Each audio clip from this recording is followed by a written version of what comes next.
Turakomeje n'isomo ryacu ry'amateka y'itorero, historia ya kanisa.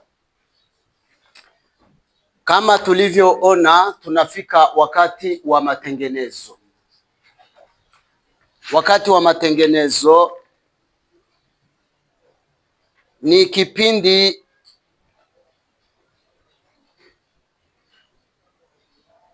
cha kanisa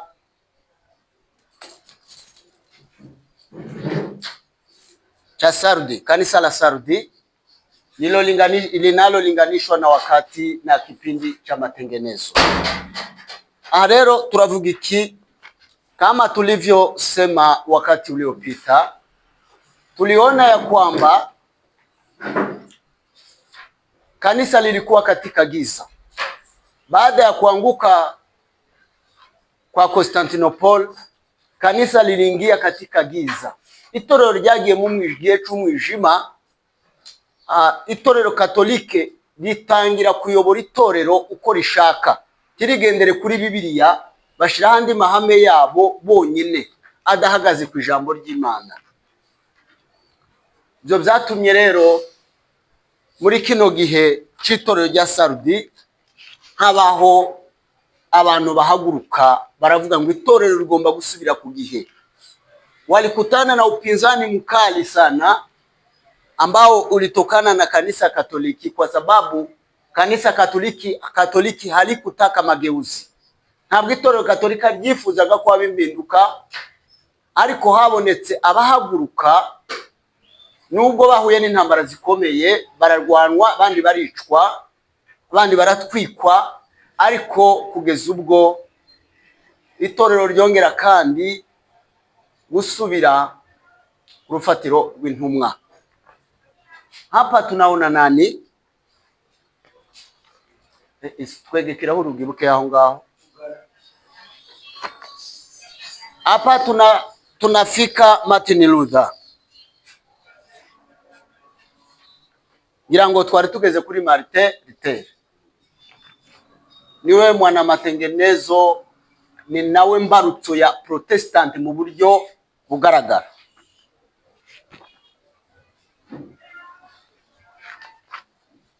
Tuone huyu mwana matengenezo Martin Luther.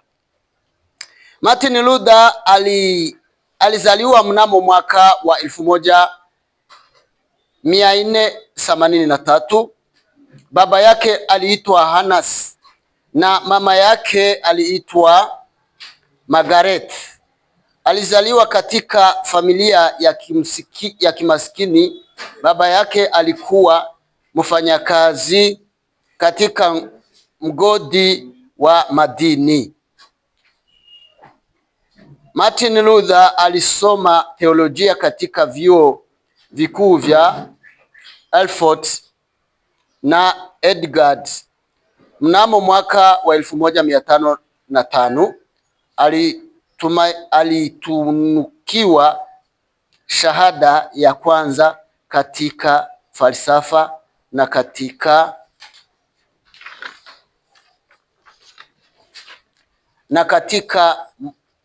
katika mwaka wa 1512 alipata shahada ya pili ya udaktari katika teolojia. Baada ya masomo yake alianza kufundisha Biblia katika vyuo vikuu vya Erfurt na Wittenberg. Mnamo mwaka wa 1507 alipata ubarikio na kuwa padri. Ko turareba amateka ya Martin Luther. Uyu nk'umuntu wazanye impinduramatwara, wazanye Protestante. Amateka ye batubwiye amazina y'ababyeyi be, batubwiye amashuri yize kugeza bamusengeye kuba padri n'imirimo yakoze. Iyi ni incamake y'amateka ye. Ururimi rw'Igiswahili murasoma mwese mukumva. Batubwiye ababyeyi be, batubwiye amashuri yize, batubwiye imirimo yakoze, ko yigishaga mu ishuri rya teoloji kuko n'ubundi aribyo yari yarigiye. kugeza abaye padiri.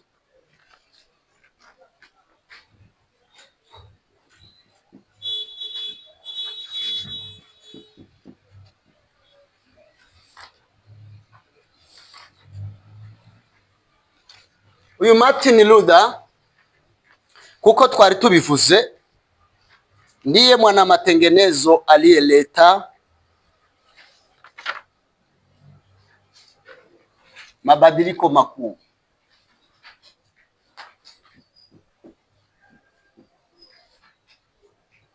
Martin Luther.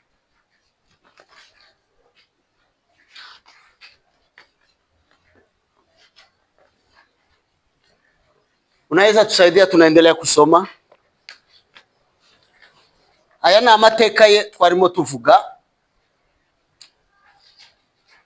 Mnamo mwaka wa 1110 Martin Luther na monaki mwingine mmoja walisafiri kwenda Rumi kwa ajili ya shughuli za chama chao cha umonaki.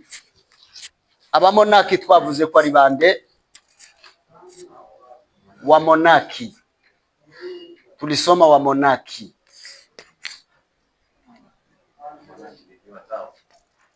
Ni watu waliojitenga, walizipinga namna kanisa lilivyoingiza mambo ya kidunia katika kanisa, wakajitenga. Hao tulisema wa monaki, tuliwasoma.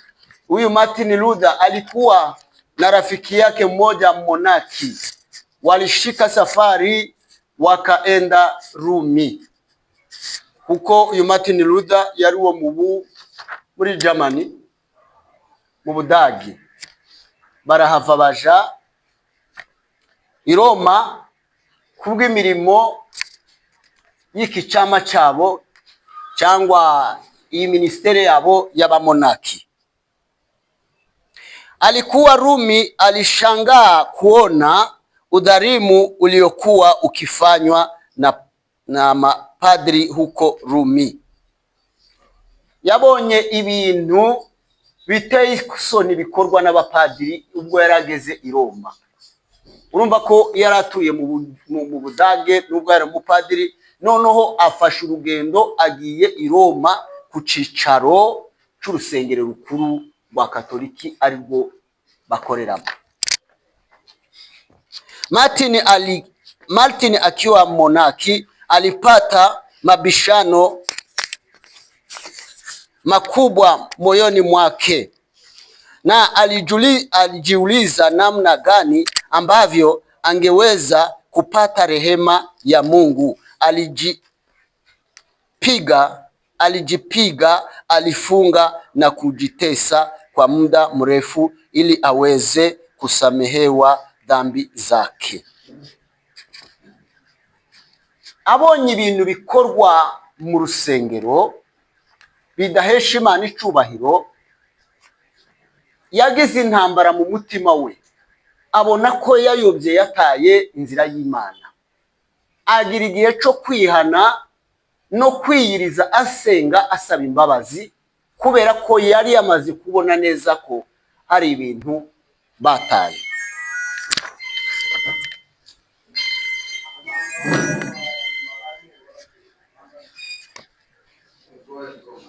Na alipata majibu ya maswali yake yote baada ya kusoma waraka wa Warumi sura ya kwanza mstari wa 16 hadi wa 17, ukiwa na maneno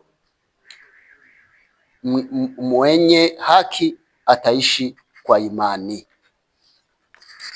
Aho yaje gukura igisubizo muri ibyo bibazo yarimo yibaza, yaje kubisanga hano mu Baroma igice cya mbere umurongo wa 16 n'uwa 17, harimo amagambo avuga ngo umukiranutsi azabeshwaho no kwizera. Nani anaweza kutusomea katika Biblia?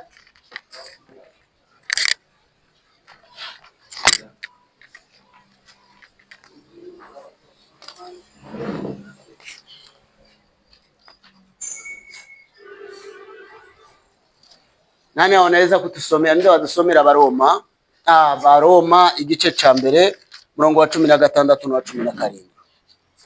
Ubutumwa bwiza butantera isoni ari ubushobozi bw'Imana buzanira uwizera wese agakiza wereka umuyuda ugashika kumugiriki uko muri bwo ariho ukoroka. Subiramo kandi subiramo utangure gukurikira. Ubutumwa bwiza ntibukoze isoni ari ubushobozi bw'Imana buzanira uwizera wese agakiza wereka umuyuda ugashika kumugiriki. Abaroma 1:16 kugeza kwa 17.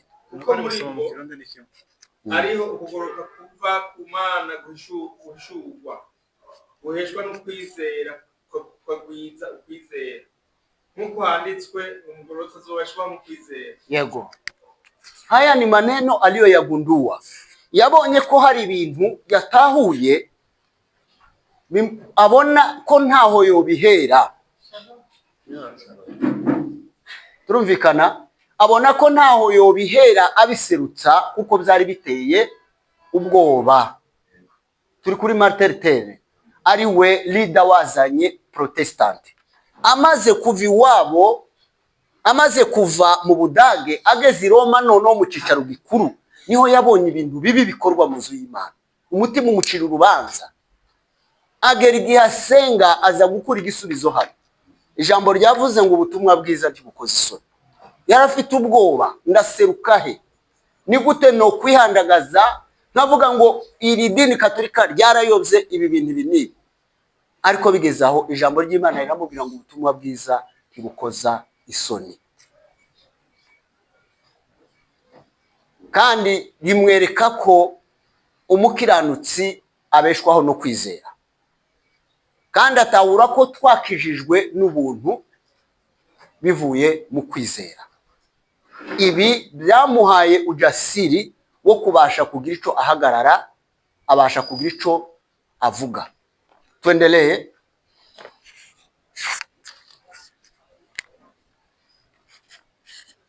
Ninde dukomeza kudusomera? Muheze akantuze asome. Reka asome wowe urwane ni kamera. Tugeze kuri 48 kuri paragraph ya 3 ari utangiriraho. Cyangwa mbe nikomeza. Wakati huo Papa Leo wa 10 aliwatuma wawakilishi wake katika nchi mbalimbali kusanya fedha kwa ajili ya ujenzi wa kanisa la Mtukufu Petro. Walikusanya fedha hivyo kwa njia ya kuuza vyeti vya msamaha. Wakristo waliweza kununua vyeti kwa ajili ya wenyewe na kwa ajili ya ndugu zao waliokwisha kufariki ili waweze kupata msamaha. Ibi ni bimwe mu byo Martin Luther yabonye. Abona uyu Papa wa 10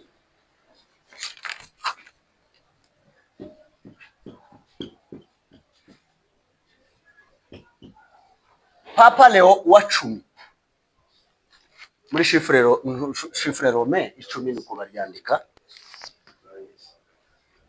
mu Kiroma 10 barigira gutyo. Yari Papa Leo wa 10 narabibabwiye ubushize. Martin Luther yageze i Roma, arimo arareba komedi, ibintu bitangaje arimo kubona mu rusengero. Yavuye iwabo mu Budage ageze ku cicaro gikuru c'idini, asanze uyu Papa Leo, kubera ko barimo bakusanya amafaranga yo kubaka ikanisa cyangwa iriya katedrale yitiriwe Petero i Roma. Bananiwe kubaka, bakenera gushaka uburyo babona amafaranga, bakusanya amafaranga. Abona ukuntu yasohoye amasertifika yo kugira ngo abantu bose baba barirwe ibyaha babone ijuru. Abona uyu Martin Luther, abona ibiyunguyu yakoze ukuntu abantu barimo babigura, ngo bageraho bagura amasertifika yo kugurira bene wabo bapfuye kera. Uyu nawe ndamuguriye kugira ngo yinjire mu bwami bw'Imana. Uyu nawe ntanze amafaranga, abantu bagura izo certificate nyinshi. Ibyo Martin Luther arabibona. Papa Leo wa 10 izo certificate bubatse urusengero rw'abananiye kugira ngo bakusanye amafaranga yo kurwubaka, bakereya iki kintu cyo kuvuga ngo bakore certificate z'ijuru.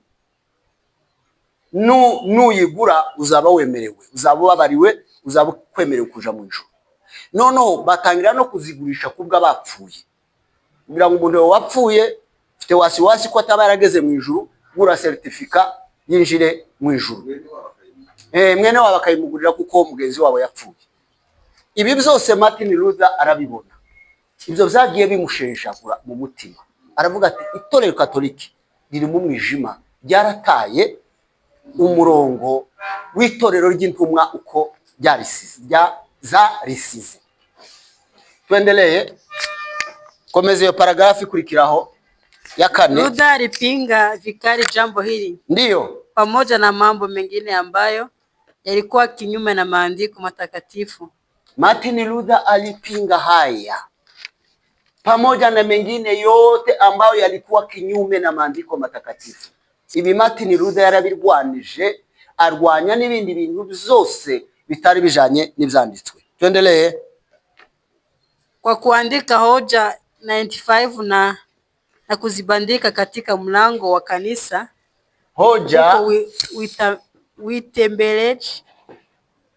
Wittenberg, rafiki zake Luther walipinga kopi hoja hizo na kuzisambaza katika maeneo mbalimbali ya nchi ya Ujerumani ili ziweze kusomwa na watu wote. Agezi wabo Martin Luther yahise yandika ingingo 95 itorero katolike ryataye, zirayoba, zikorera ibindi bintu byabo bidahwanye n'uko ijambo ry'Imana rivuga. Arangije ico gipapuro kivuga ngo aha dini katolike yarayobye, yavuye ku ijambo ry'Imana ico rivuga bishiriraho icabo. Yandika ibintu 95, arangije aragenda ku rusengero rw'ikanisa, kopi yabyo ayibandika ku muryango w'ikanisa, uje wese agasoma, Abantu basa n'abakangutse, bigeraho abandi bantu bakoranaga nawe bahita bagenda barabifata, bakoramo kopi nyinshi, bagenda bazisambaza ahantu hose. Tuendelee. Kwa muda mfupi nakala hizo ziliweza kuenea na mafundisho ya Luther yakaenea katika maeneo mbalimbali. Izo kopi zari zimaze gukwira ahantu hose, kera biba biramenyekanye, abantu bose bamenya aha ibintu 95 idini katolika ryataye rivuye ku musingi w'itorero ry'intumwa. Baada ya hoja hizo kuenea, Luther aliitwa na kardinali.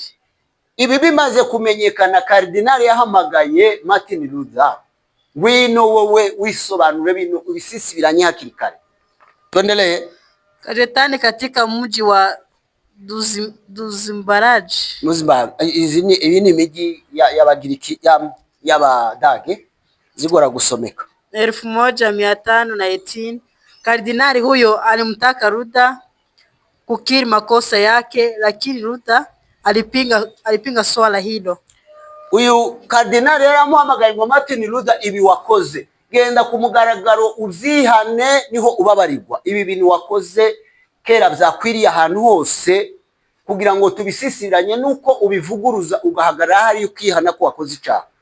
Martin Luther yanga kwihana, aravuga ati binavuze nibyo itorero katolika ryarataye. Ibi bintu 95 byose ni ibintu itorero katolika ryayobye riva ku musingi w'Imana. Papa Leo wa 10 alimwandikia Luther barua ya kumsitisha mtenga na kanisa iwapo hangekiri makosa yake. Huyu Papa Leo wa 10 alimwandikia barua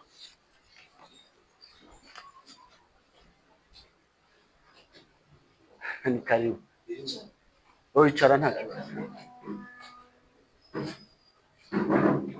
alimwandikia barua aravuga ati Papa Leo kuko ari we wari papa, yandikira Martin Luther aramubwira ngo kuko karidinali yagusabye kwihana urabyanga, jewe ndaguhagaritse. Wakamutenga katika kanisa Katoliki kubera kuko bamugerageje yanze kwihana. Tuendelee. Baada ya Luther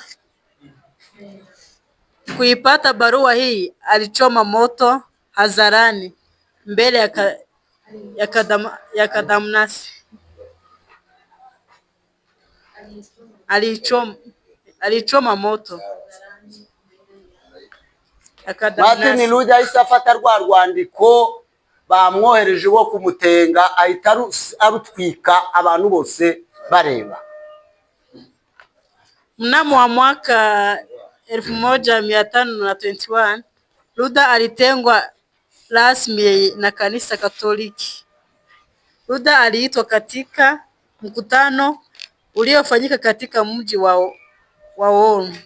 Ilifika wakati wakamuita katika mkutano ili aweze kujieleza cyangwa bagerageze kumwinginga barebe ko yohindura kuko ibintu byari byamaze gufata indi ntera.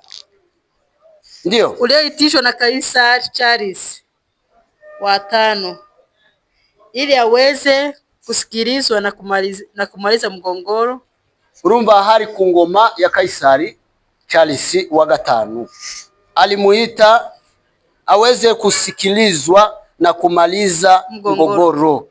Mwami yashatse kugira ngo iki kibazo cyamaze kuvuka ku itorero Katolike kubera ko izi ngingo 95 zamaze zimesambazwa kila mahali, zamaze kumenyekana ahantu hose. Umwami Charles ashaka kugira ngo akemure izo mpaka, ahamagara Martin Luther. Katika mkutano huo Luther alitaka kukiri makosa yake kuhusu vitabu alivyokuwa ameviandika na kuvisambaza. Luther alikataa kubadili msimamo wake. Ibitabo yari amaze kwandika zose bisobanura uburyo itorero Katolike ryayobye ryavuye ku murongo, byari bimaze gukwira hose. Baramuhamagara kugira ngo aze barebe ko yabikuraho, ariko arabananira, arabyanga. Kuyakana maandishi yake na hatimaye Kaisari na wafalme wake walitangaza hukumu ya kifo dhidi ya Luther. Bimaze kumera gutyo bahise bamucira urubanza rwo gupfa. Martin Luther babonye ko yananiranye, bagerageje kumugarura, aranga, bamucira urubanza rwo gupfa. Tuendelee. Katika mkutano huo kulitokea fujo na hatimaye Luther alitoroka. Ndio, na kuokolewa na mfalme Frederick wa Saxon na kupelekwa katika boma lake la Warburg. Akiwa huko alijificha kama mfungwa na alibadilishwa jina kuitwa George na kupelekewa nguo zingine. Bimaze kumera gutyo kubera ko bamuciriye urwo gupfa. Dukurikire, bamaze gucira Martin Luther urubanza rwo gupfa. Ico yakoze habaye akavuyo, kulitokea mabishano, abantu baratongana, abantu baje impaka kubera iki bamucira urubanza, ibyo yavuze sibyo, abandi baramurwanya, haba akavuyo. Muri ako kavuyo kuko bashakaga kumwica, bamaze kumucira urwo gupfa, abaca hagati, aranyerera, aratoroka. Ahanyenda ikibazo. Muganda kibaza umukozi w'Imana akora. Twari hariya turabwira ibyo kubesha. Turabwira ibyo kubesha. Aho wewe ahinduye izina. Luther yahinduye izina. Nagavuge kuko yavuze ngo urumva ngo wirokoye ugatanga ngo sibyo twarimo tuvuga hano wa munsi. Yaruswaga. Ukwigwanirira.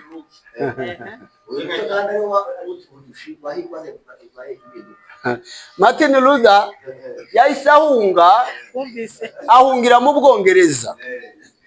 Umwami w'Ubwongereza aragenda muhishiwe kuko yamaze gucirirwa gupfa. Arangije rero bamushira iyindi myenda, hanyuma bamuhindura amazina kugira ngo atazamenyekana. Urumva? Inono ikintu yakoze, yateretse ubwanwa n'imisatsi. Alibadili sura yake kwa kufunga ndevu. Ndio. Kiwa katika boma hilo alianza kazi ya kutafsiri Biblia katika lugha ya Kijerumani. Urumva? Aho bamuhishe, aho yagiye kwihisha kugira ngo atamenyekana, bahinduye amazina kuko yari yaracirirwa gupfa. Kandi nubwo yari yahishwe n'umwami w'Ubwongereza, ariko nanone turabona ko yari yaracirirwa gupfa. Hagombaga kuba impamvu yatuma tuwo muntu wacu kubereka umuhishe. Byari ngombwa ko bahindura izina rye, yihindure rero atereka ubwanwa n'imisatsi, ahindura imyambarire y'igipadiri iveho, yambara iyindi myenda ukuntu, iyindi style kugira ngo batamumenye. Yahise yibera umwe, ariko nubwo nawo byarongeye yatemberaga, yaba ahantu yihishe, yikorera umushinga wo guhindura Bibiliya kugira ngo ayishire mu rurimi rw'Ikidage. Twarabivuze bushize, ururimi rwakoreshwa gusa ni Kilatini, ariko atangira kwishira mu Kidage. Twarabibonye mbere ko yari yashizwe mu Congereza, ishirwa no mu Gifaransa. Ngo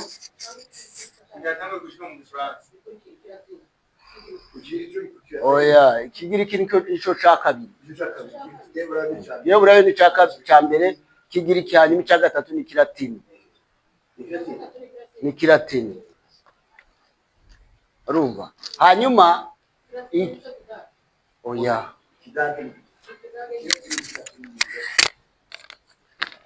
hanyuma hakaba n'Igifaransa n'Icongereza. Urumva hano kandi bayishize mu Kidage. Tuendelee tuone Martin Luther mwisho wake. Tunasoma katika muda huyu wa kukaa mafichoni, Luther alifanya kazi kubwa ya matengenezo kuliko katika mwingine wote. Bamuhindurira irindi zina bamwita Frederike wake. Mnamo wa mwaka 1529 muri iki gihe yari nico gihe yakoze matengenezo. Wafalme walibadili msimamo wao, wakaamua kupigana dhidi ya matengenezo, dhidi ya wana matengenezo. Wafalme 19 walipinga uamuzi huyu, na hivyo wakaitwa Waprotestanti. Urabibona? No kubera kuko kera abantu benshi bamaze guhinduka, wamekwisha kuanza kuipinga Katoliki. Zatumye baje inama, baravuga ngo aba bantu bose barimo bazana impinduka mu idini Katolike bicwe. Aba ni abami bagiye inama, baravuga ngo twice aba bantu bose bazanye impinduka mu itorero. Ariko haza kuza abami bagera ku 19, baravuga ngo ivyo muvuze twebwe turabyanze. Nta bantu bacu tuzemera ngo bicwe ngo kubera ko bazanye matengenezo. Abo bami banze rero bahise babita ko babaye Abaprotestanti. You protest, mwahakanye ivy'abandi, mwagumutse mwanze kuvyemezo byacu.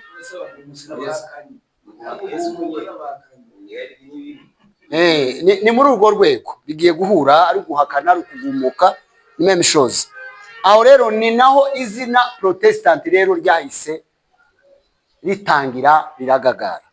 Tusome tumalize hii. Hivyo neno hilo wakapewa watu wale waliokubali matengenezo ya kanisa. Martin Luther Ndio. alifariki Hili jina dunia lilipewa wale watu wote ambao walienda katika matengenezo. Abantu bose binjiye muri iyi matengenezo bahise bitwa abaprotestanti, abahakanyi.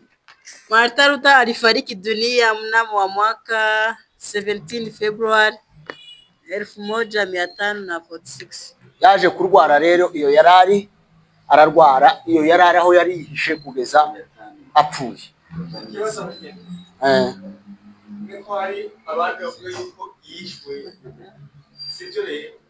Mimi nilifuatilia, kuna wale walisema ya kwamba alichomwa, lakini nilifuatilia katika historia alikufa mwenyewe. Aligonjeka mahala alikuwa katika maficho akafa. Hajachomwa. Yale yakiri ubwo gupfa. Huyu ni mwana matengenezo mkuu sana, huyu Martin Luther. Tunaenda kwa Calvin.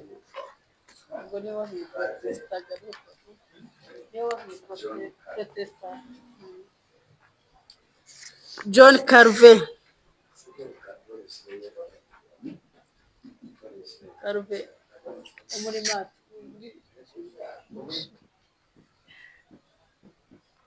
Uyu afite na university yamwitiwe. Uyu mwana matengenezo mkuu sana, ni Mfaransa. Huyu Calvin alikuwa ni Mfaransa. Walile Jacques Luther yari Umudage. Huyu alikuwa ni Mfaransa. Walijaribu kuleta mabadiliko katika nchi yao ya Ufaransa. Kurikire. Okay. Uyu Calvin, John Calvin, ibo bagerageje kuzana mabadiliko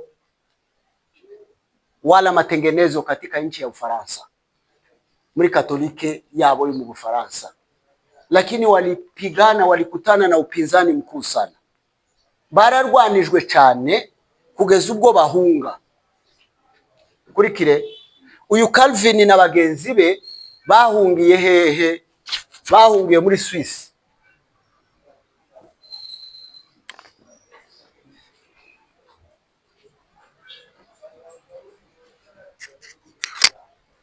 Bahungiye muri Swiss, bagezeyo barabakira, bazana matengenezo yao waliyafanya huku Uswisi.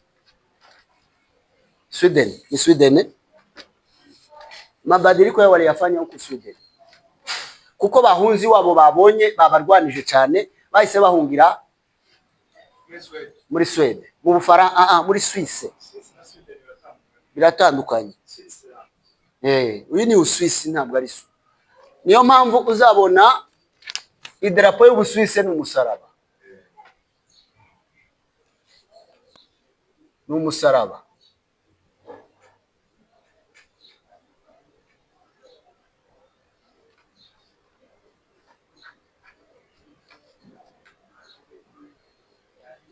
Iyi ni idarapo y'Abaswise, uzasanga ari umusaraba. Naba ba Calvin nibo bajanyeyo ikintu cy'ubutumwa bwiza bwa matengenezo. Abaswise bose barakizwa. Ibo Swisse yabyakiriye neza. Barangije muri Swisse barema ikintu cyitwa inyangamugayo. Inyangamugayo mu Kirundi ni kuba uri umushinga ntahe. Bazanye ikintu cy'ubunyangamugayo muri Swisse. Baravuga ngo umuntu wese w'umukristo agomba kuba imfura, akaba inyangamugayo. Kwa nini? Walisema ya kwamba hano muri Swisse nimushaka nimukaze mufata abantu bakoze ibyaha ngo mubashire muri prison, muzaje mumuzana gusa mumushire hagati y'abantu bamugaye. Bamugaye, kumugaya. Ikirundi santigwe ni Kinyarwanda.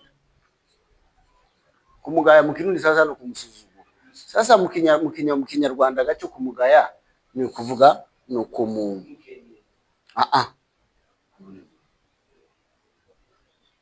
ni ukumumwereka ko yahemutse. Ubuhemu. mumwicaze mu bantu mubwire ngo wowe wakoze ibi ni ibiki wakoze. Ase nk'umuntu watenzwe kuba hari ivomo ariko ari mu bantu, nazaza ngo niwe wibye, ngo uko wibye wari wabuze iki. Nagera aho ndamubwira ntibamufunze, ariko abantu bose mu Kinyamurenge bavuga ko bamugaye, kumuhinyura. Abantu bose bamuhinyure, bamwereke ko yakoze amakosa akomeye. Kugeza ubwo abantu bose muri Suisse bagezaho buri muntu azaza atana amafaranga, aho yayataye akagaruka akayahasanga. Uwayatoye akavuga ati kuvuga ngo abantu bazangaye, abantu bazambone muri societe ko ndi umujura. Abantu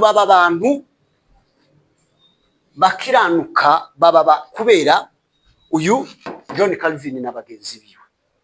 Byagezaho Suisse iba igihugu cyo kwizerwa n'isi yose. Kugeza ubu nyine Suisse kigira igisirikare. Suisse nda gisirikare igira, bagira igipolisi. Igisirikare ciki turi mu mahoro, nta kibazo tugomba kugirana n'abantu bari bo bose. N'abapolisi hari ahantu hamwe na mu duce tumwe batazabageramo. Iyo umupolisi ageze afite imbunda arakubwira ati iki kintu ufite kizacicana, waje kugira gute hano witwaje ikintu kizacicana. Twibera mu mahoro yacu, ntaco dushaka. Ikindi kandi hano muri Suisse niho hahise kubera aba ba John Calvin. Niyo mpamvu kubera ubwo bunyangamugayo bashize mu bantu n'ubukirisitu bw'amatengenezo bwahise buba umuco wabo, baba bizerwa ku buryo amabanki yose yo mu isi ariho azaja kubitsa amafaranga. Ibyicaro byose z'ama-ONG biri muri Suisse, ibintu byose bijanye n'ubukire ni hariya muri Suisse, kuko Abasuisse nabizerwa. Ariko n'umugisha w'Imana wavuye kuri aba ba John Calvin, ndetse n'idarapo yao bahita bayigira umusaraba. Ni kwa sababu ya hawa wana matengenezo. Tusome tuone huyu John Calvin ni mtu gani. John Calvin kwa Kifaransa Jacques Calvin alizaliwa mnamo Julai tarehe 10, 1509 katika mji wa Nyon, jimbo la Picard, Ufaransa. Baba yake aliitwa Gerard Calvin. Mama yake aliitwa Jean Lefleur. Katika familia yao walizaliwa watoto 5, ndio wa kiume 3 na wa kike 2, ambapo mtoto wa kiume wa 3 alifariki angali mchanga. Siku chache tu baada ya kuzaliwa, John Calvin alikuwa mtoto wa pili kuzaliwa katika familia ya baba yake. Gerard Calvin alikuwa mwanasheria na msajili katika ofisi ya askofu wa Nyon. Gerard Calvin alitaka watoto wake wapate elimu bora kulingana na nafasi yake aliyokuwa nayo katika kanisa. John alikuwa mtoto mwenye akili sana. Akiwa na umri wa miaka 12 alipata kazi katika ofisi ya askofu wa mji. Baba yake alipenda mtoto wake awe kuhani au padri. Hivyo basi John alijiunga na chuo kikuu cha Paris kusomea klasi. Hapa tunaona nini? Hapa wanatuambia historia ya John Calvin. Ko baratubwira John Calvin abavyeyi be amazina yabo igihe yavukiye. Hanyuma batubwiye ko uyu mwana yari umunyabwenge, ku buryo mu myaka 12 yari amaze kuba umufasha wa Musenyeri w'itorero ryabo rya Katolika hariya mu Bufaransa, ku buryo nawe yamukundaga ndetse na se akifuza ko umwana we yazaba padiri. Nicyo cyatumye bamushyira muri ayo masomo kugira ngo akurikire ibintu bya teoloji cyangwa amasomo ya Bibiliya, kugira ngo barebe ko azabasha gukora uwo murimo. Tuendelee. Kabla ya kuendelea na masomo zaidi, kulitokea mgongano kati ya baba yake na askofu wa Nyon, jambo ambalo lilimfanya baba yake kumsitisha John kuendelea na masomo katika chuo kikuu cha Paris ili asiendelee na matayarisho ya upadri. Badala yake John Calvin alijiunga na chuo cha Orleans kusomea sheria. Haje kubuka ikibazo hagati ya se wa Calvin na musenyeri wari uhari ico gihe. Bagiranye ikibazo byatumye ise akura Calvin mu ishuri ryo kwiga teoloji katolike, amujana kwiga amategeko, droit. Uko ukuvuga ko Calvin yarayize masomo nayo ya teoloji, arasubiraza kwiga na droit, nubwo ayabagatulika atayarangije neza. Tuendelee. Alijiunga katika mwaka wa 1531 ndio Gerard Calvin alifariki dunia. Ise wa Calvin yaje gupfa, na hapo John Calvin akawa huru kuchagua kusomea taaluma aliyohitaji mwenyewe.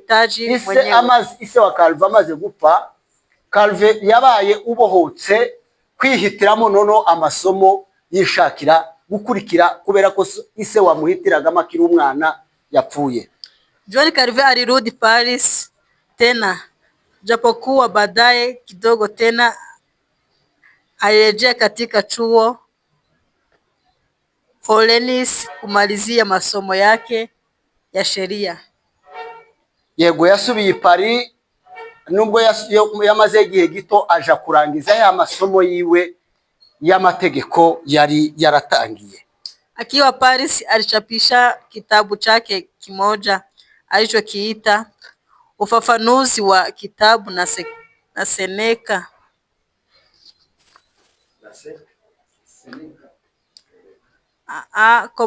Commentary of a book by Seneca. Mwandishi aliyeishi wakati wa dola ya zamani ya Rumi. Kwa wakati huu John Calvin alivutiwa sana na mafundisho ya wanamatengenezo wa Ujerumani. Moyo wake ulijazwa na upendo kwa Mungu na kwa watu wake. Inaaminika kuwa kati ya wanamatengenezo wote wa kanisa hakuna aliyotoa mchango mkubwa katika kanisa kama John Calvin. Kwa kuwa hakuna kati yao aliyechunguza neno la Mungu kwa kina zaidi na kwa maombi zaidi kama John Calvin. Tunaona hapa anaandika vitabu ambavyo ni commentary. Hano igihe yari amaze kuba umuntu wihitiramo, yaje kwandika igitabo ariko akora komenti ku bitabo by'abagatulika bya Seneca. Ni bitabo bijanye n'idini rya Katolika, cyane cyane ku myizerere yabo. Nono yandika igitabo ce bakomantaho, bavuze igitabo yanditse ntibavuze ibyari birimo, ariko bavuze ko gusa John Calvin yaje kwishimira cyane muri we, yaje gusoma ibitabo yumva ashimishijwe na wanamatengenezo wa Ujerumani aribo ba Martin Luther. Ashimishwa n'ibitabo banditse n'ibyiyumviro byabo n'ibitekerezo byabo bikeneye ko haba impinduramatwara mu itorero Katolika. nawe aba interesi, arabyishimira cyane John Calvin. Dukomeze turebe nawe cyaje kumubaho mu gihe gusa yatangiye kwera gushigikira ibitabo za Martin Luther banditse nk'Abadage bizana Protestante, atangira kubishigikira. Wakati wa Protestants wakiwindwa na kuteswa, Ndio John Calvin kwa wazi kabisa aliamua kuwa upande wao. Ndio aliwatembelea na kuwatia moyo kwa kadiri alivyoweza. ndio Rafiki yake aliyeitwa Nicholas Copy aliteuliwa kuwa mkuu wa chuo lecture. Aha rero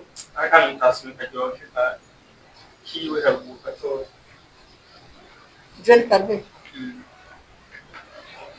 kwa wazi kwa kuwa hakuna kati yao, alichunguza neno la Mungu kwa kina zaidi na kwa maombi zaidi kama John Calvin. Ndio John Calvin yakurikiye cyane mu buryo bwimbitse, ashakisha kumenya ukuri kw'ijambo ry'Imana kugira ngo arisobanukirwe. Aricyo cyatumye aja gukunda ibyo ba Martin Luther banditse bijanye n'impinduramatwara mu itorero. Hanyuma igihe itorero ryari mu karengane, dukurikire, igihe kera bano wanamatengenezo walipokuwa wanauawa, igihe barimo bica abaprotestante kuko bahezanye iyindi myizerere misha, John Calvin yahisemo kuja mu ruhande rwabo.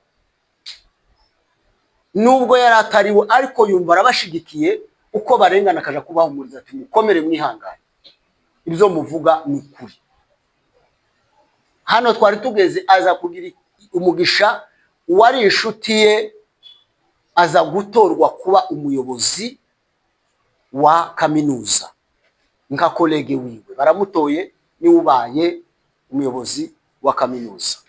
Kumbe ichakurikiyeho,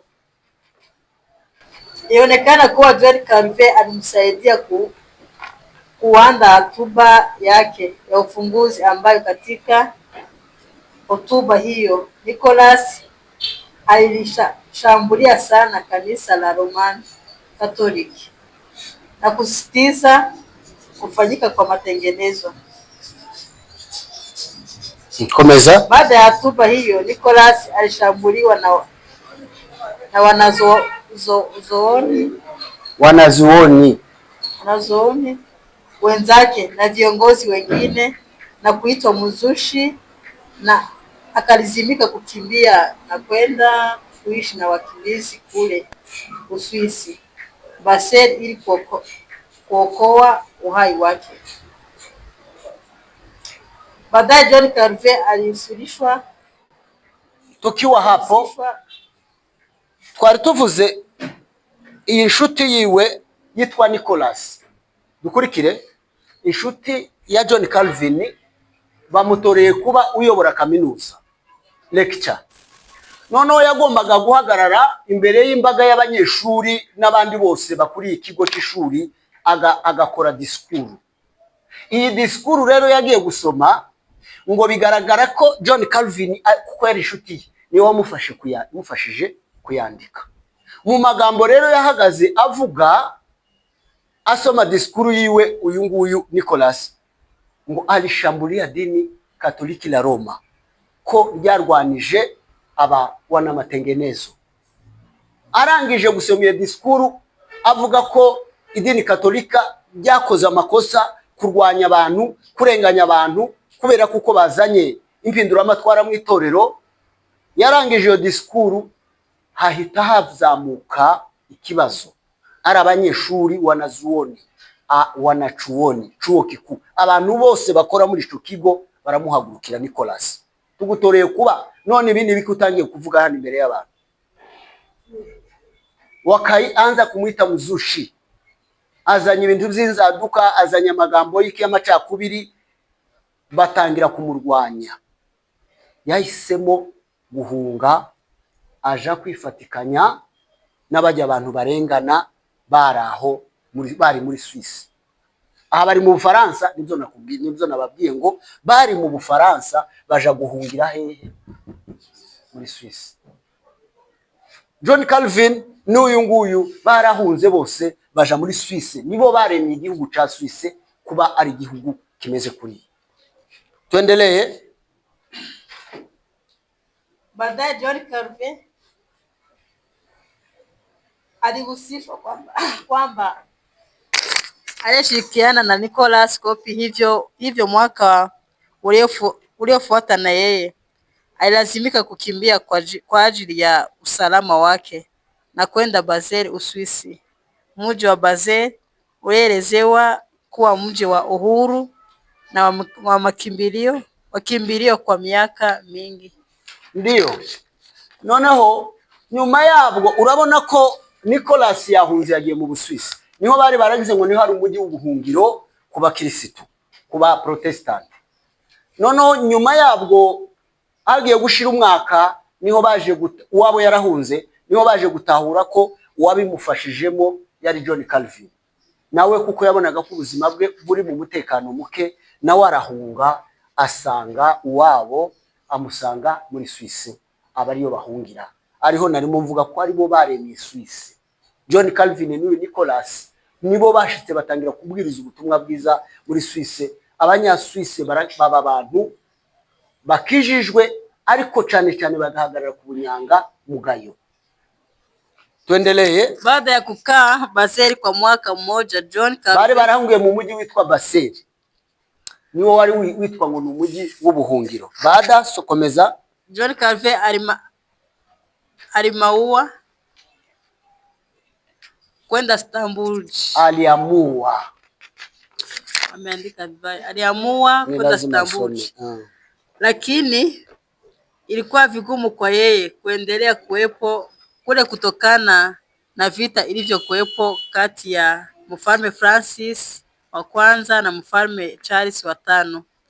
Hivyo basi John Calvin aliamua kuelekea kusini na akaamua kutumia usiku moja pale Geneva.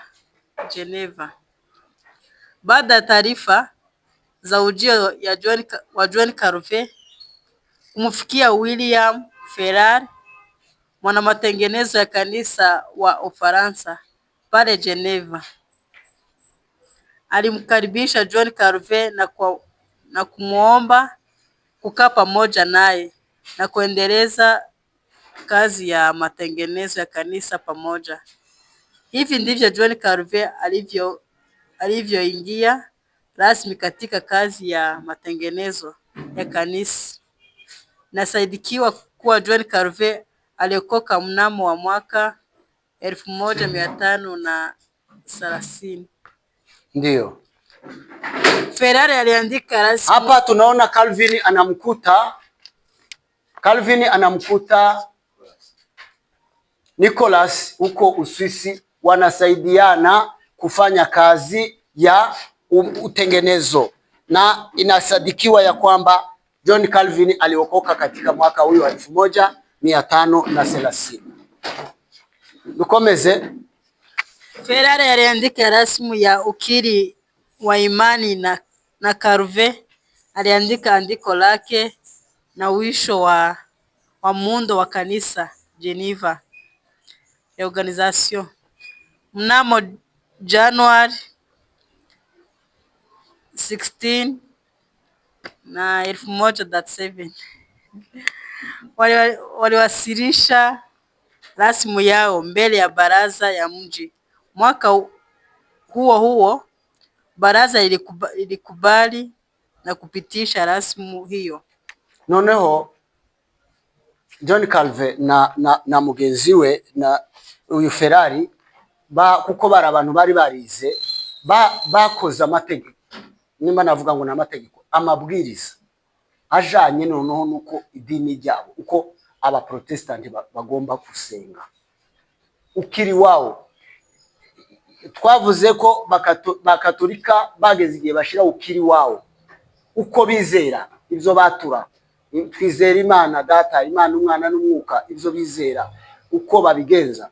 Aba nabo kuko bari hariya mu Busuwisi, nabo bari bahageze nk'itorero rya protestante batangiye, bagombaga kugira nabo ibyo bizera n'amabwiriza agenga iryo torero ryabo, byatumye nabo babishira mu nyandiko, babishira umukuru w'umujyi aza kubyemeza ati ibi namwe niyo mategeko namwe mugomba kugenderaho, cyangwa uku niko kwizera kwanyu kuremewe. Tunaona hapa anakubali kuyasaini. Tuendelee. Rasmi ni kusema kupitishwa rasmi ni kuvuga ngo biremerwa. Shaka ubuzima gatozi bw'ikanisa urabutanga muri ministeri, bakicara inteko bakabyigaho, kavuga ati bini bizima ni mubyemeze. Nabo niko babikoze, nikubaliwa rasmi mu buryo bwemewe n'amategeko. Kadiri miaka ilivyozidi kwenda, uhusiano baina ya baraza ya matengenezo hao ulianza kuteteleka. Baraza lisita kusimamia mapendekezo ya rasmi yao kwa sababu wananchi wengi walionekana kutokubaliana na matengenezo ya rasmi hiyo. Novemba 26 mwaka huo, wana matengenezo hao walifanya mdahalo na baraza kuhusu rasmi yao. Kulitokea kutokuelewana katika mdahalo huo. Noneho habaye bamaze kukwemezwa, leta cyangwa umujyi umaze kubyemeza, haje kuvuka ikibazo ku bantu bo hasi ndetse no mu bayobozi. Bamwe ntibemera ibyo John Calvin na bagenzi be basabiye uko batura n'ibyo bizera, ntibabijaho, ntibabyemezanya. Uzarebe nk'ubu nyine, uyu ni umupantekote, uyu ni wo muri sepake, uyu ni wo muri kadezi, uyu ni wo muri kadeza. Abantu iyo mushatse guhurira hamwe mu ikanisa, haravuga ati hari ukuntu abyishe hano ntabikoze neza, bitewe naho warerewe. Byatumye nabo ubwabo n'abakristo bamwe bahasi, kubera ko n'imikorere imwe ya katolika yari kibarimo, bananirwa kubyumvikanaho. Nubwo umujyi wabyemeye, ariko ngo bimanuke hasi, ari abayobozi bamwe ntibabyumva neza, n'abakristo bamwe ntibabyumva neza, kugeza ubwo bakoze mudahalo. Mudahalo ni ikiganiro mpaka, babijaho impaka ngo barebe ko bahuriza hamwe, bananirwa kumvikana. Tuendelee. Mgongano kubwa ulitokea pale ambapo viongozi wa mji wa Beni ulikuwa umeungana na Geneva katika matengenezo ya makanisa ya Uswisi. Ulipotoa mapendekezo ya kuanzishwa kwa mfumo mmoja unayofanana, uniformity, waondezaji wa misa.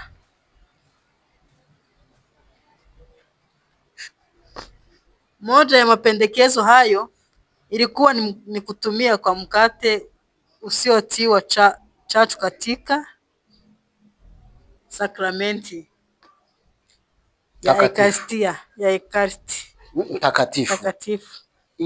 Noneho baje kuvugana nk'umujyi, baravuga ati ibi byose muri bo muja impaka, twebwe icyo twifuza niki, mwese mugire gahunda imwe. Niba mwese muri aba protestant, mugire gahunda imwe.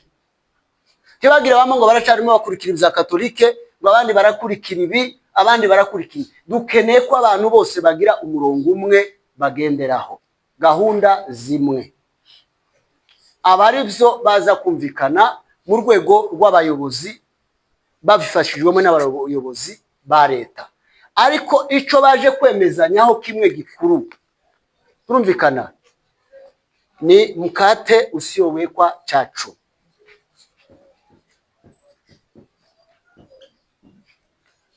niba tugeze igihe cy'igaburo ryera, ahari kanisa ryose ry'aba protestante bazajya bakoresha umugati utarimo umusemburo.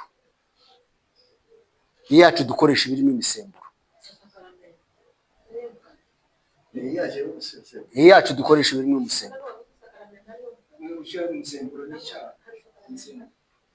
Dukurikije rero ntuze ifunguro ryera uko ryakorwaga, bagomba gukoresha umugati utarimo umusemburo. Sibye ko ubu ngubu dukoresha na za biswi. Ni urugero, iwacu bakoreshaga n'ibijumba. Ibijumba mugaha abantu ko ari igaburo ryera, ni ikimenyetso gukoresha icyo ari cyo cyose. Hey, bagasatura umuntu agataro kajumba.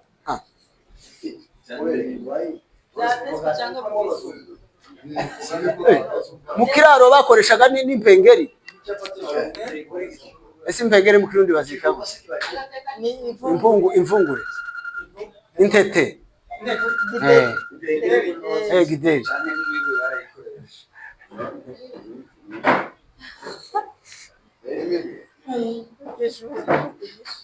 Ibyo byose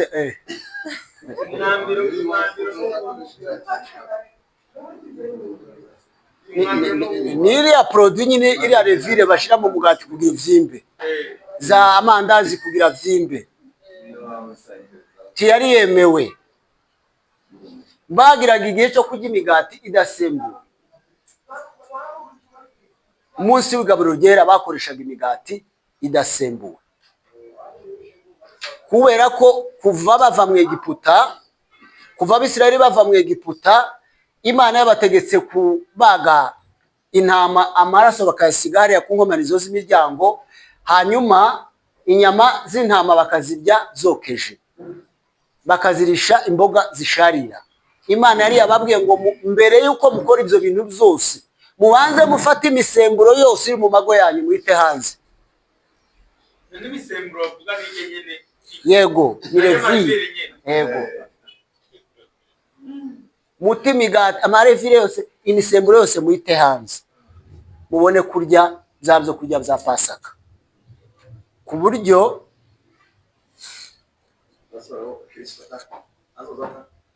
mu buryo ngo ku buryo oya, icyo bivuze niki, nuko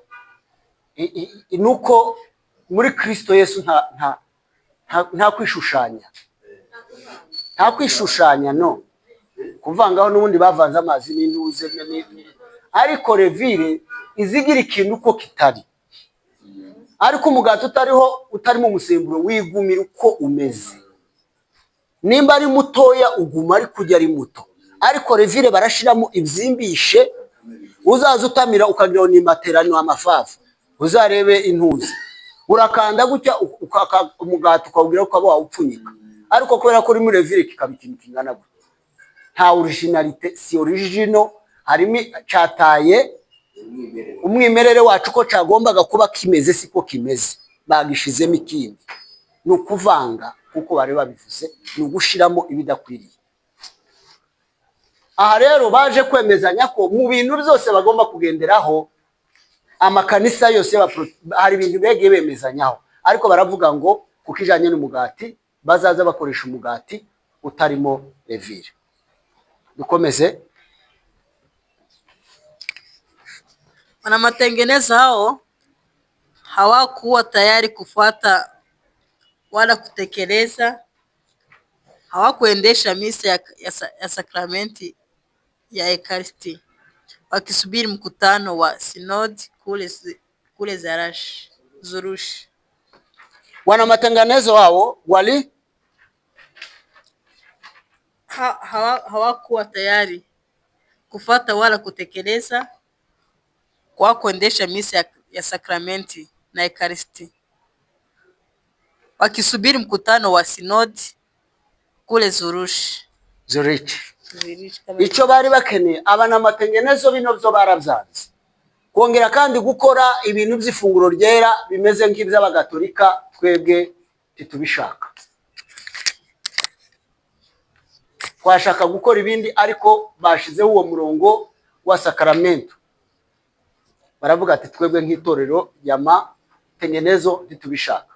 Ico dushaka niki? Reka tubanze turindire inama ya sinode, tuzongere no twebwe duse nk'abajuriye tubabwira ikibazo cacu, turebe ko hari ico bagikora. Tuendelee. Ndio ungepaswa kutoa maamuzi ya mwisho. Ndio Baraza iliamuru wana matengenezo hao kuendesha misa ya sakramenti ya Ekaristi wakati wa Pasaka. Wana matengenezo hao walikata kuongoza misa wakati wa ibada ya Pasaka. Jambo hili lilisababisha virugu bigeze kuri Pasaka. Wana matengenezo katika kanisa walikataa kuongoza sakramento katika Pasaka, zatumye rero babarwanya. Jambo hili lilisababisha virungu katika ibada, na siku iliyofuata baraza liliamuru wana matengenezo hao kuondoka mjini hapo. Baje kwirukanwa. Wana matengenezo hao wawili walipeleka kesi yao kule Zurushi na Beni. Sinodi ilipoketi iliwalaumu sana wana matengenezo kwa kutokuwa watii wa ajili wa watu wa Geneva. Noneho aba bana matengenezo Calvin na mugenzi we baje kugira ikibazo. Bo baravuga ati twebwe imikorere ya Katolike turashaka gutandukana nayo burundu, ibintu by'amasakramento no. Abandi bakavuga ati muwe wana matengenezo ariko ibintu bijanye n'imihango ya Katolike ijanye n'amasakramento muyikomeze. Babyanze umunsi wa Pasika. Abana bano ba Calvin banga kubikora, biba ngombwa rero ko bo bajurira bajyana ikibazo cyabo mu nama ya sinode y'Izurichi. Bayigezemo nayo irabatuka, irababwira ati mwebwe kubera iki mutumviye abakuru bababwiye mwanga kumvira. Birangana none bakomeza kugira ikibazo, babaye wana matengenezo. Niyo mpamvu impinduka ntabwo ziba ako kanya ngo birabaye totally. Ntagomba kugenda murwanya buri kantu. Yego bari bemeye ibintu byinshi muri zino ngingo 96, ariko ibindi batarabivaho. Hari indi mihango bagikurikiza. Rero byatumye babirukana, babakura muri uyu mujyi wabo wa Zurich. Tuendelee.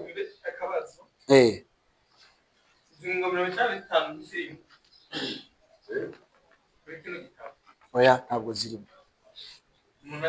Wazi downloading waje kuri Google ukazibaza baziguha. Sinodi iliwaomba Bene kufanya suluhu kwa lengo la kuwarudisha wana matengenezo hao. Baraza la Geneva ilikataa kuwarudisha wana matengenezo. Yego banze kubemerera, baravuga ati musubireyo babakire, musubire ku murongo, ariko banga kubakira. Ferrari alipata mwaliko wa kwenda kuongoza kanisa Nishatel. John Calvin alipata mwaliko wa kwenda Stamboul kuongoza kanisa la wakimbizi refugee. John Calvin alikutana na wana matengenezo wa kanisa katika mji huyu ambayo ni Martin Tunasema John Calvin alienda wapi? Bamaze kubasa nabirukanye John Calvin bamutumye kuja kuyobora ikanisa ry'impunzi zari zarahunze ziri mu Budage.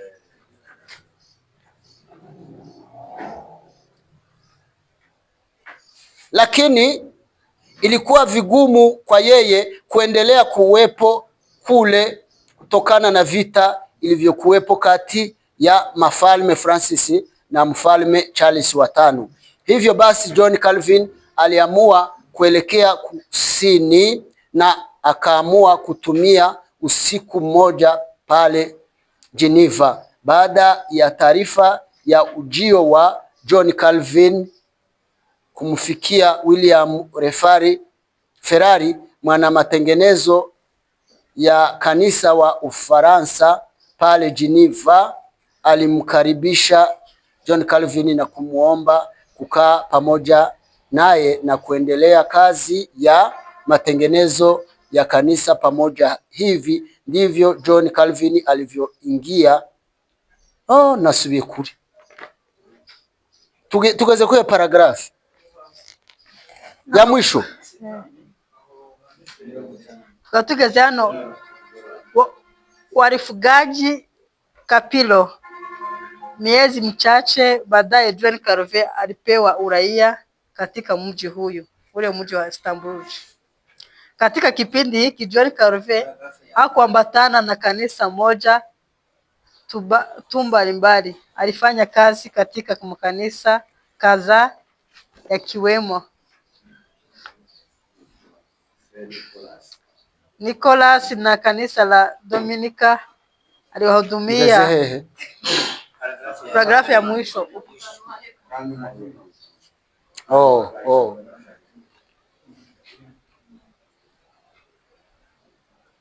Katika kipindi hicho John Calvin hakuambatana na kanisa moja tu, bali alifanya kazi katika makanisa kadha yakiwemo St. Nicholas na kanisa la Dominika. Aliwahudumia waamini 400 hadi 500 katika ibada moja.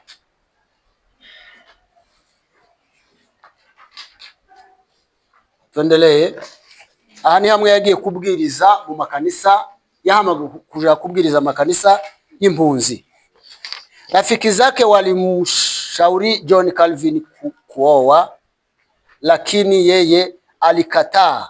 Lakini baada ya muda kupita alikubali na akamuoa mjane mmoja wa watoto wawili aliyeitwa Idelete Berry.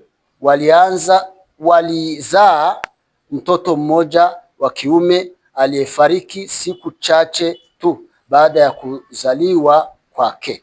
Basibe mu mateka ye yabaye igihe akora umurimo w'Imana. John Calvin bamusaba gushaka, abanza kubyanga, ariko mu nyuma yaje gushaka umugore w'umupfakazi wari ufite abana babiri. Nyuma yabwo nawe aza kubyarana nawe umwana umwe wamaze igihe gito yitaba Imana.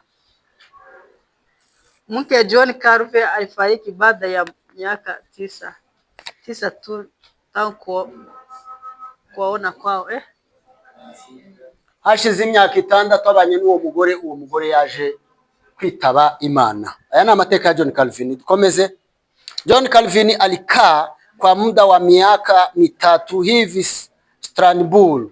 Wakati huu kanisa Katoliki lilitaka kurudisha mji wa Geneva mikononi mwao. Kwa bahati rafiki zake Calvin walifanikiwa kuchukua nafasi za uongozi katika baraza ya mji wa Geneva. Wakaamua kumuita John Calvin kurejea tena Geneva. Yego, twabibonye ko John Calvin bamurwanije kubera ko yanze bijya bisakaramento z'abagatolika, arahunga aja kuyobora amatorero y'impunzi iriya Istanbul muri ntuze mu Budage. Ariko nyuma yabwo arashaka umugore arapfa, n'umwana yari yashatse arapfa. Ndetse Katolike yari igikeneye kugira ngo Ubuswisi kandi yongere bwigarurire. Ariko kubw'umugisha abakolege, abantu b'inshuti za John Calvin, abari bo baza gutorerwa kuyobora umujyi w'Ubuswisi. Noneho batoye kuyobora Ubuswisi, baramuhamagara ati wewe garuka, ntacu uzaba, garuka mu Buswisi. Komeza aho twari tugeze.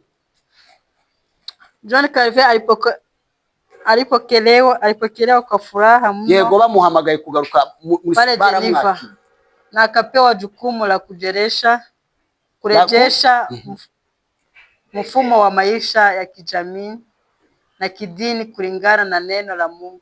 Yego, inshuti ze zitowe kuyobora umujyi zatumye bamubwira ngo garuka uyobore noneho usubire iby'idini kandi wongere ubisubize ku murongo kama matengenezo yalivyokuwa. Calvin alianza kazi ya kuhubiri neno la Mungu kwa mara ya pili pale Geneva. Kutokana na kanuni ziliozekwa, watu wote kwa pamoja walikuja kusikiliza neno la Mungu. Yego. Geneva iligawanywa katika sharika parish 5. Geneva ni Geneve, wari mujyi mukuru. Yaje kushiramo hano nuvuga ngo ni ku cicaro gikuru, hariya ni ku misiyoni, agenda nawe agabanyamo uburyo itorero rigomba kuba riyoborwa. 5 zikiwa na wahudumu 3 na wahudumu wasaidizi 2. Ndiyo. Ilikuwa ni lazima kuhudhuria ibada. Fani ilikuwekwa kwa yeyote asiyehudhuria.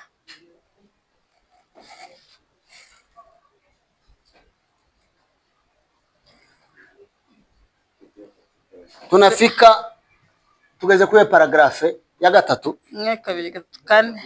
Kufikia katikati ya karne ya 16, John Calvin alikuwa kiongozi maarufu sana wa matengenezo ya kanisa. Baada ya kifo cha Martin Luther mwaka wa 1546, watu wengi waliotilia mashaka mafundisho ya kanisa Katoliki walimwendea John Calvin kwa ajili ya ushauri na maelekezo.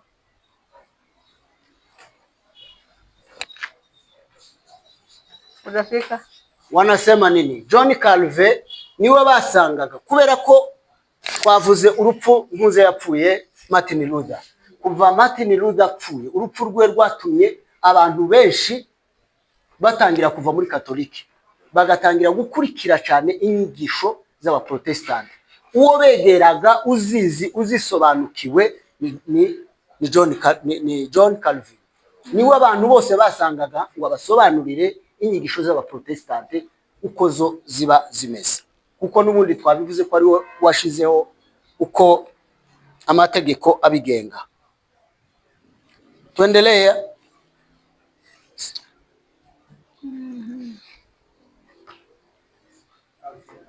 Afya ya John Calvin ilianza kuzorota. Yego. Mwili wake ulianza kuwa dhaifu kutokana na kusoma na mifungo, fasting. Calvin aliweza kupitisha siku kubera ukuntu yari amaze imyaka kuze imirimo y'Imana akora no gusenga cyane cyane no kwiyiriza, ubuzima bwe bwatangiye kugira intege nke. Calvin aliweza kupitisha siku kadha bila kula wala kupata usingizi. Miaka 3 kabla ya kifo chake, afya yake ilizidi kuwa mbaya zaidi. Rafiki zake walimshauri kupunguza kazi, lakini yeye alikataa, akawajibu, mnataka Bwana anikute sijamaliza kazi yake? Yeah. Uko yarazi ko igihe cyo gupfa kigeze, yakoranaga umwete asenga yiriza, bakamubwira ati gerageza kugabanya imirimo kugira ngo umubiri wawe utaremererwa. Ariko arababwira ngo ya murashaka ko umwami wanje azaza kunjyana ntararangiza imirimo yampaye? Hapa tunasema tunaelekea kwa kifo chake huyu mwana matengenezo. Yakoze imirimo ivunanye y'Imana muri imyaka 3 mbere yuko apfa. Watu wengi waliokimbia mateso kutoka maeneo mbalimbali walipokelewa Geneva. Mmoja wa wakimbizi hao alikuwa ni John Knox na Scotland. Vijana wengi walikwenda Geneva kuandaliwa kwa ajili ya kazi ya huduma ya Injili Ulaya ya Kati na Ulaya ya Magharibi.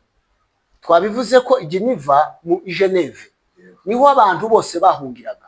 Ibihugu byose byarenganyaga abaprotestanti, abantu bavuye muri katolike, ari ubuyobozi bw'igihugu, ari katolike ubwayo, bakabica abandi bakaba n'impunzi. Niba mwumva ngo Amerika yabayeho, abantu bagiye kubaka Amerika ni abantu bahunze akarengane k'itorero, bumva ko habaye hari ikindi ubundi butaka bushasha butabaho, abantu barahunga bakahungira bakaja mu mato bagaseruka muri Amerika, aho bazidegemza nk'abakirisitu. Niyo mpamvu Amerika aricyo cyari igihugu gishikijwe cyose abanyamerika bose, nuko abahungiye yose bagendaga bahunga ubwo bwicanyi bw'abaprotestante barimo bicwa. Noneho Geneve hari Suisse niho hari ahantu rero haza kuza n'izindi mpunzi nyinshi, igihugu cyanyu cyakurenganya ugahungira mu Busuwisi, kuko ubuyobozi bwa Suisse bwo bwari bwemeye iki? Protestant. Niyo mpamvu twavuze idarapo yaba ari umusaraba. Noneho ukakuwa ni mji wa makimbilio kwa wa Protestant. Muri abo rero hagiye haza abandi benshi, noneho bano ba John Calvin n'abandi barabarera babigisha missionary, uburyo bagomba kuza bavuga ubutumwa bagasubira i Buraya, babigisha ibintu bijanye n'ivuga butumwa. Tuendelee. Mvuto mkubwa wa Calvin ulitokana na mafundisho na mihadhara yake. Icyatumaga Calvin abantu benshi bakururirwa kuza kumureba n'inyigisho ze, n'uburyo yakoraga imikutano hanze, abantu bakaza kumva ijambo ry'Imana. Vijana wengi waliokuja kuandaliwa kwa ajili ya changwa na subinyuma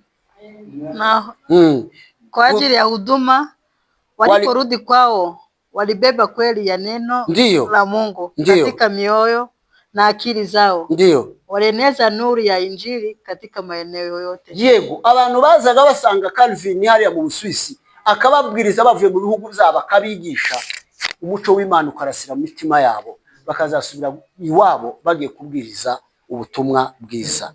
John Calvin alikuwa anabebwa na kupelekwa kwenye mikutano aliyokuwa anahitaji kuhudhuria. Mwaka wa 1564 alipelekwa kwenye ukumbi wa mji kuhudhuria mkutano wa baraza, na aliwashukuru sana kwa yote walioyafanya kwa ajili yake. Siku chache viongozi wa kanisa walimtembelea akiwa kitandani. Calvin alisalimiana nao na kuwaaga. Mwanamatengenezo huyu alifariki mnamo mwaka wa 1564 na alizikwa katika kaburi simenti ambalo halikuwekwa alama yoyote hadi sasa. Kaburi la John Calvin halijulikani lilipo, kubera ko yari amaze gukura cyane. John Calvin bari basigaye bamuterura bakamujana ahantu, akabwiriza abantu bamuteruye bakamushira ahantu akavuga, bakongera bakamusubiza mu rugo iwe. Zageze igihe rero baraza rikajya kumuaga, baramusezera, arangije yitaba Imana. Bamuzika ahantu imva ye ntibashiraho ikimenyetso, nico kibabaje. Mu Busuwisi ntibashizeho ikimenyetso kugira ngo bazayibone, bazaze bakomeza bayisure ngo iyi ni imva yande ya John Calvin.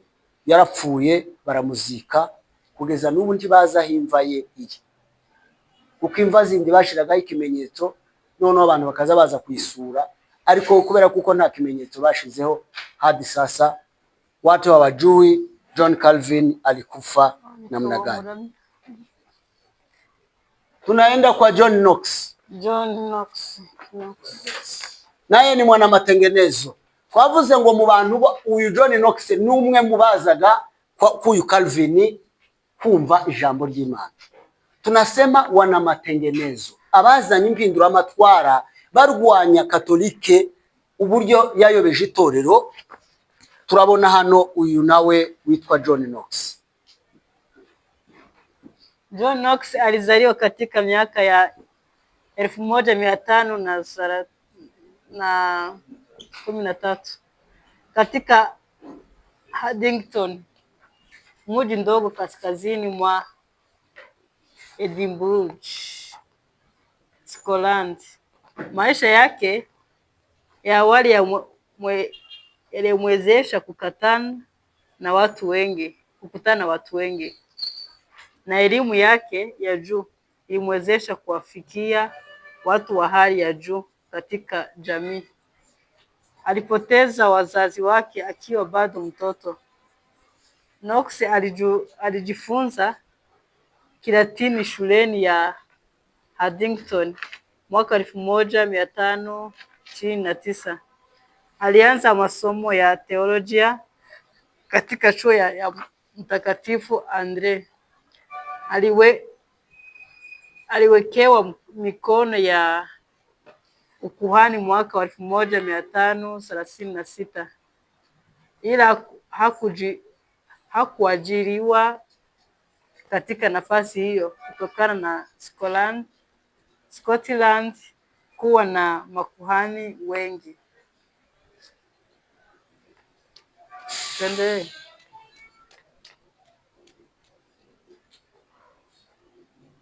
Hapa tunasoma nini? Tunasema hano ko turiga amateka, tuvuga amateka ya John Knox.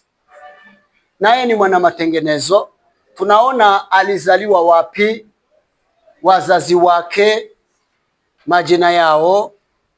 Tunaona nchi yao ni Scotland, ni igihugu cy'Uburayi nacho.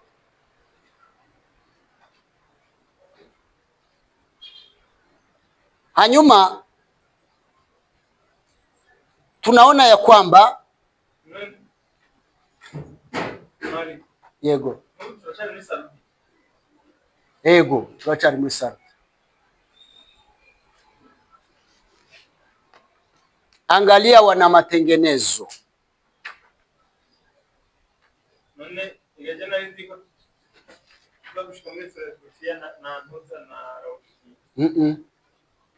Iyo ni part 2. Iki ni cyambere ariko hari ukuntu tukora ntuze gusata resume yari amatorero yandi abiri, tukareba ibyayakozwe. Igitabo ntaco mfite cya kabiri cyari amatorero abiri, ni hizi kanisa nizo tunaishia, ariko nk'ari ya mwiki twafashe note za buri torero uko ryari rimeze, dukompara n'iki gihe turi kwenda kuzimaniza. Tuzabikora navyo hano, tuzayiga nayo.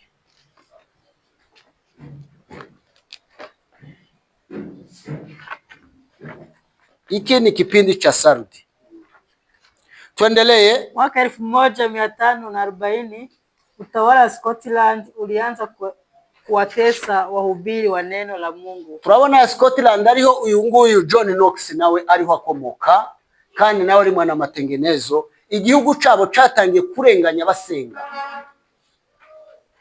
gitangira kwica abasenga. Hanyuma George Wishart wa kuogopa muda wa majaribu na akasafiri kutoka kijiji kimoja hadi kijiji. Hari witwa John Wishart, nawe uyu nguyu George Wishart yarahunze kuko barimo bica, ava mu mujyi aja mu wundi kuhubiri ukweli wa Biblia. Yari umuvuga butumwa.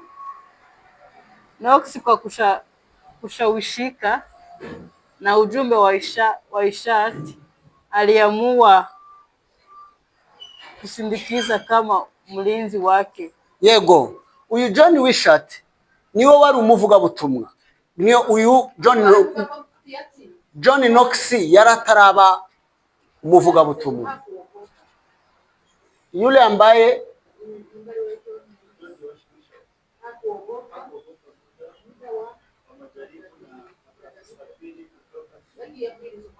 yego alitoka kwao akaenda kihubiri mji kwa mji. kandi wabo hariho akarengane. Uyu John Knox rero akorwaho, twumvikane, John Knox akorwaho no kubona hari umuntu yego John, ni John cyangwa ni John Knox. George ni wari usanzwe ari umuvugabutumwa, sibyo? Utaranatinyaga kandi baye bica bene wabo.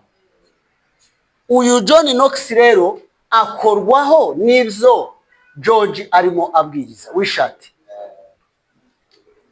Yifuza kumukurikira kugira ngo amubere nk'umurinzi we, ngendane nawe, murinde nubwo arimo abwiriza batabishaka, nubwo abantu bari mu karengane. Uyu John Knox yiyunga kuri wishati kugira ngo bajane mu rugendo, amubera nk'umurinzi wo gutwaza ibintu bye. Tuendelee.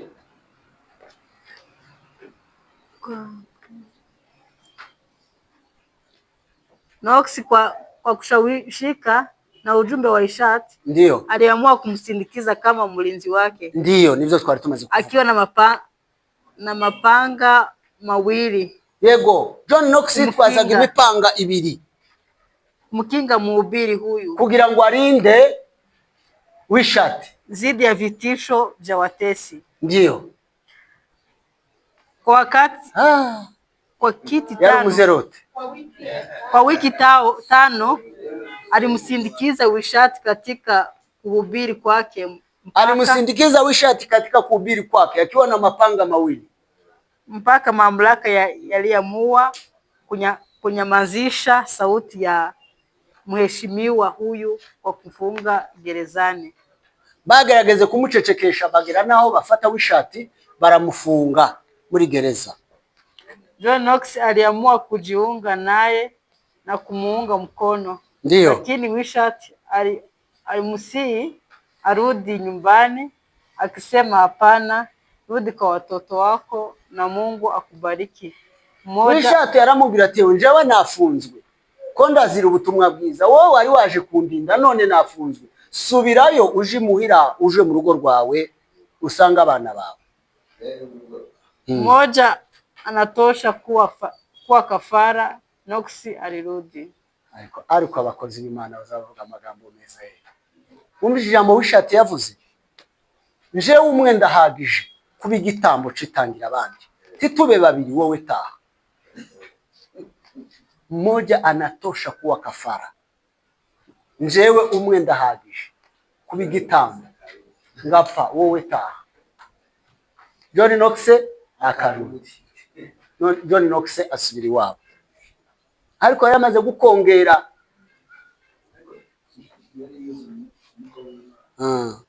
Endelea.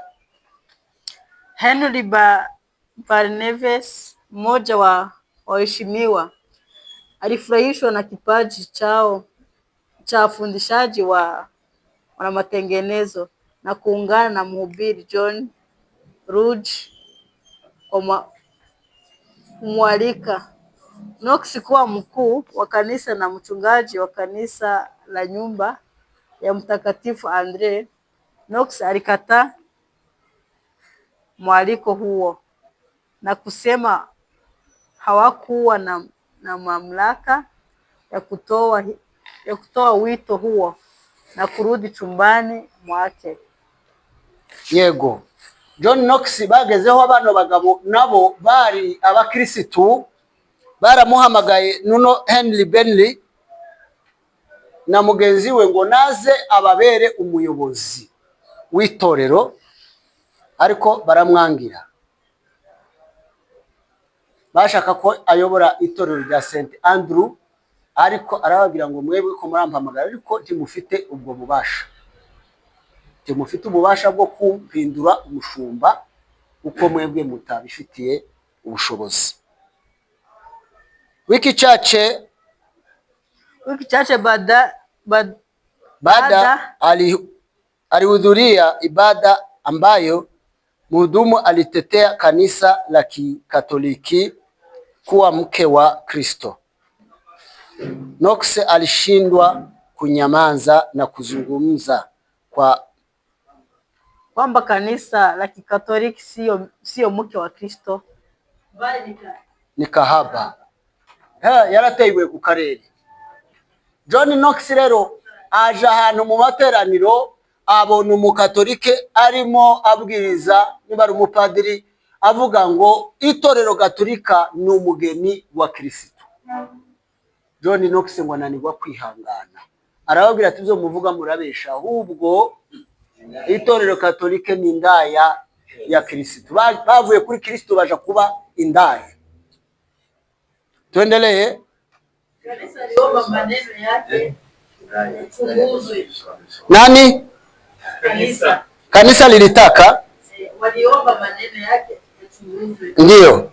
Jumapili iliyofuata baada ya siku 7 alihubiri Daniel 7 akilinganisha upapa na mpinga Kristo. Knox alitambua maandiko kuwa mamlaka pekee kwa kutunga mafundisho ya dini na kudhibitisha umuhimu wakati wa haki kwa imani pekee, mambo yaliyounza msingi wa mahubiri yake hadi mwisho wa uhai wake.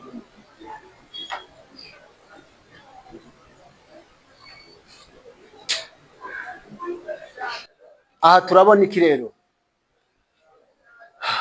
imukutano wakurikiyeho John Knox yabwirije Daniel igice cya 7. Twaracize hano yerekwa za nyamaswa, hamwe Daniel yerekwa za nyamaswa. Twavuze ko yeretswe intare ifite amababa, yerekwa idubu, yerekwa ingwe, yerekwa n'indi nyamaswa idafite ishusho. Avuga ko papa itorero katolike ari ryo antikrist. Arababwira ati njewe John Knox nzi neza ko itorero kanisa rigomba guhagararira ku ijambo ry'ukuri, ariko atari kuvuga ngo ni dini katolike. Havuze ngo Knox alitambua maandiko kuwa mamlaka pekee kwa kutunga mafundisho. Ibyanditswe byera nibyo tugomba guhagararaho tubwiriza.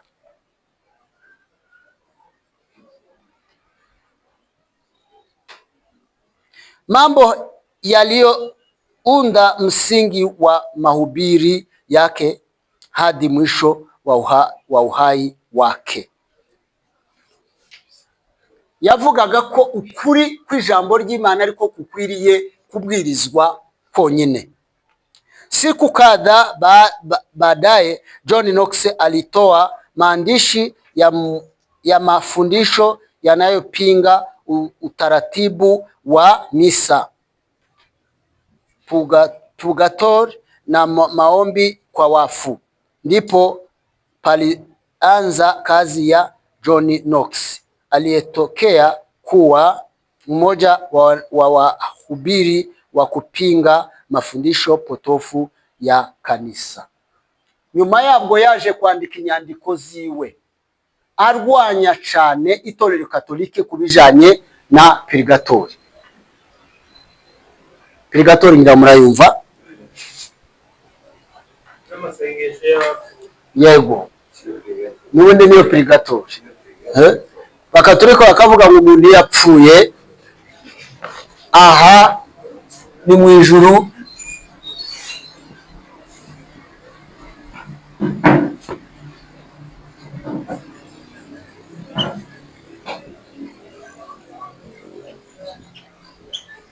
iyi ni zone netre, aha ni kwa shetani. Ati iyo umuntu apfuye atizeye abanza kuja hano muri zone netre. Hano wapfuye ari umukristo direct aragenda akaja mu ijuru, ariko wapfuye ari umupagani abanza kuja hano muri zone netre. Zone netre murayumva? No man's land mu Congereza, hatagira nyiraho mu Gatumba. hahandi mu Gatumba uva ku Burdwani y'Abakongomani uja kuyi Burundi, hajya akantu gataka kari hagati, niyo no man's land ntihagira nyiraho. Sawa Burundi kandi ati niko umuntu rero iyo apfuye ari umupagana abanza kuja agategereza ko abavandimwe be bazatanga amafaranga. Aha rero niho bita muri purgatori, aha muri zone neta niyo muri purgatori, bakasenga bagatanga igitambo cy'amafaranga, hanyuma abapadiri bakamusengera misa akabona gukurwa aha akazanwa.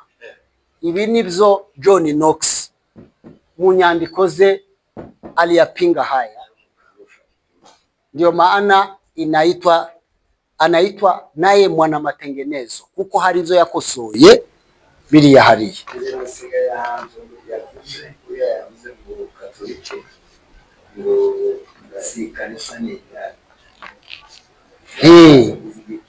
Yarashatse kuvuga ko ryavuye kuri Kristo, ariko kuba umugeni bija kwizera ibindi bitari Kristo. Paulo yaravuze ngo nabashingiye umugabo umwe ari we Kristo. Ni ukuvuga ngo Kristo niwe mugabo, twebwe tukaba abageni. Mu gihe umuntu yavuye kuri Kristo aba yabaye indaya. Twarabivuze ubushize, tuvuga ko iyo umuntu agiye gusenga ibigirwamana ababaye indaya.